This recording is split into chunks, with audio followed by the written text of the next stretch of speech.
আমরা সুমন ভাইকে হারিয়ে অবশ্যই খুবই মর্মাহত। একটা সংগঠনের প্রাণ যারা হয়ে থাকে আর কি, তাদের মধ্যে সুমন ভাই ছিলেন একজন। আমি মনে করি আমরা একজন শুধু শিল্পী নয়, একজন সংগঠককেও আমরা হারিয়েছি।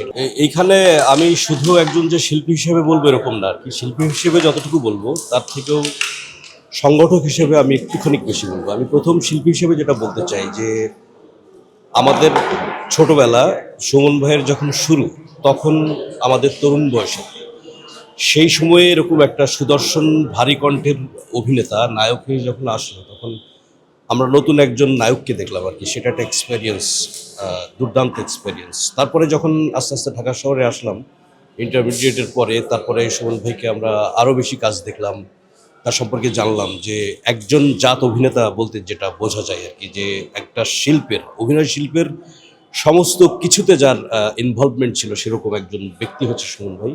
অসাধারণ অভিনেতা, অসাধারণ আবৃত্তিকার। এখন যেটা বলবো সেটা হচ্ছে যে সুমন ভাই অসাধারণ একজন সংগঠক।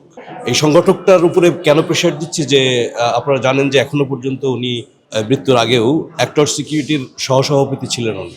তো এই কমিটির, আগের কমিটিতে অ্যাক্টর সিকিউরিটির একজন নির্বাচিত সদস্য হিসাবে ওনার সাথে সাংগঠনিক কার্যক্রম আমি 3 বছর করেছি। এবং সেইখানে আমি এটুকু বলতে চাই যে একটা সংগঠনের প্রাণ যারা হয়ে থাকে আর কি, তাদের মধ্যে সুমন ভাই ছিলেন একজন।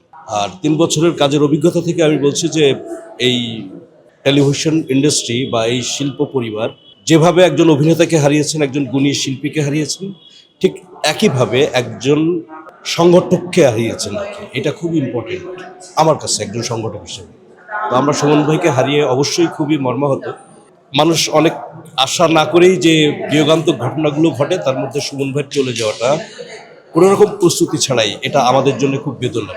আমি মনে করি আমরা একজন শুধু শিল্পী নয়, একজন সংগঠককেও আমরা হারিয়েছি। এটা সত্যি।